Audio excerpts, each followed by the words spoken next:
iPhone गे सोनवा जी अब कैसे आईफोन किडनी बेच हम कहां से तोरा देबो तोरे सब के दही गे गरिया ही तका 75 के माल रख ले फेररा में देखे था ना कहते कि करिया करिया कि करिया करिया करही छौरी आ करिए तोहर बालगे पलाट से हमरा कर दो करिया था तो करिया था के जवाब हो जितना करिया लोग हैं तो अपन अपन गलल फ्रेंड के बोलिएगा गलल की गलत गलल ना गलल फ्रेंड जो गला देता है लड़का के जो करिया है उसको बोलती है कि करिया था तो याद करिएगा ना कि करिया करिया करही छौरी आ करिए तोहर बालगे आगे भले ही हम करिया छौरी अखुनवा हमरो लालगे भैया हो तो भले ही हम करिया छौरी खुनवा हमरो लालगे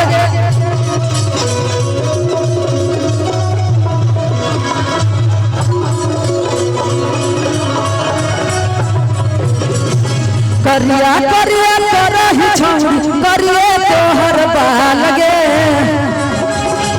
ढोलक का बेस भैया ढोलक का बेस करिया करिया करही छौरी करिए तोहर बालगे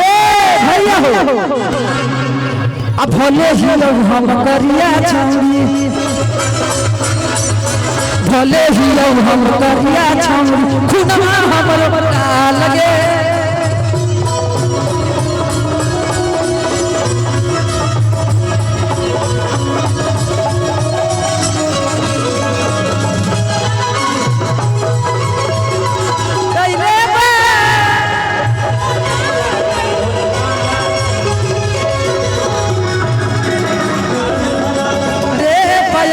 बाज छमा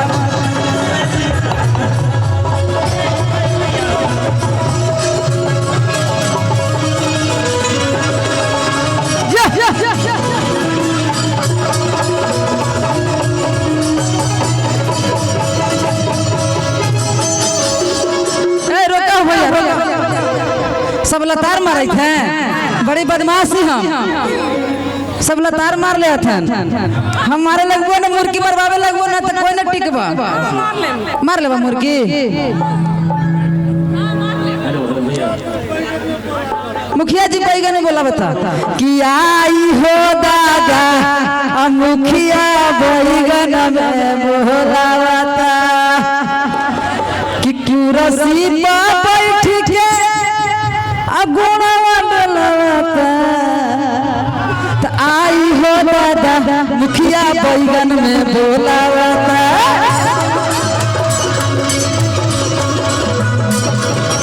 आई हो दादा मुखिया बैगन में बोलावता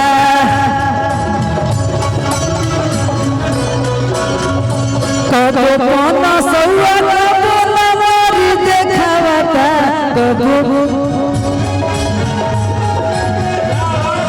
कबो कोना सौआ बोला मोरी देखावते मुखिया जी तो आई हो दादा मुखिया बैगन में बोला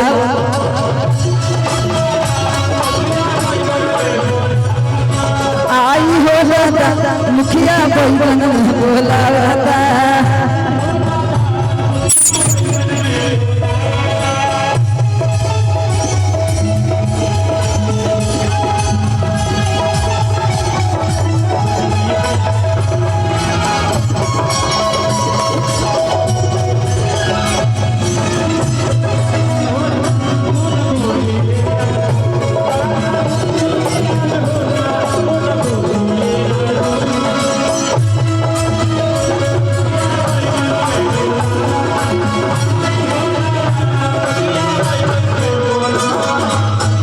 हमारे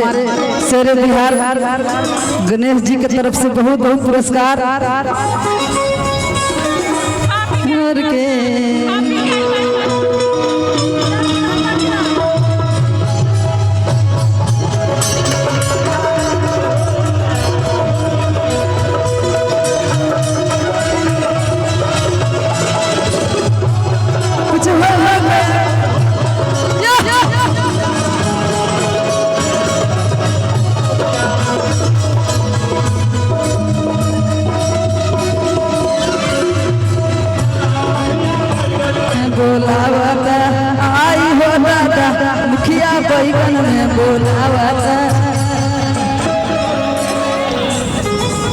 बड़ी लतार वाली था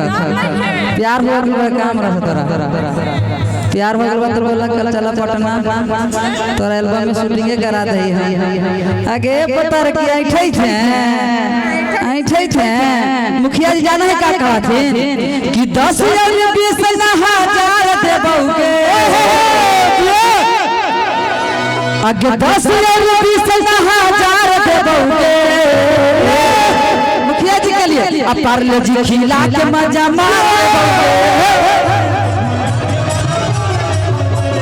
पार्ले जी खिला के मजा मार ले बहुगे पार्ले जी खिला के मजा मार ले हमके 10,000 20 हजार दे बहुगे 10,000 20 हजार दे बहुगे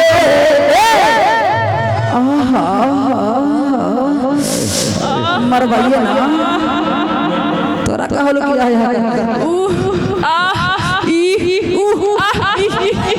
कि कहै थे तो पार्ले जी खिला के मजा मार ले बहुगे पार्ले जी खिला के मजा मार ले बहुगे पार्ले जी खिला के मजा मार ले बहुगे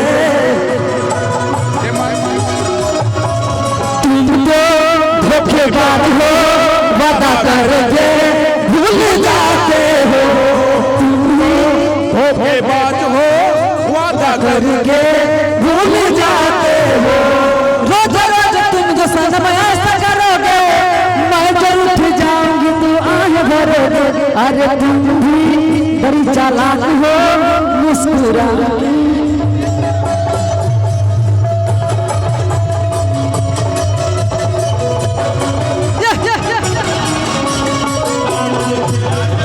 मार ले बहुगे पार्ले जी खिला के मजा मार ले बहुगे हेलो हेलो हेलो चपक बा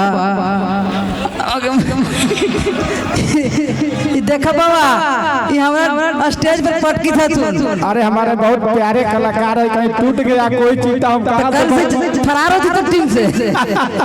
बड़ी पटाखी रहता आप दोनों आदमी का एक ही तरह का ड्रेस है कपड़ा एक ही जगह का है क्या उनका भी और आपका भी एक ही जगह लिए थे क्या उधर लहंगा हो गया इधर कुर्ता पजामा सब कुछ एक ही तरह है तो चिपक कहाँ इधर रहे हैं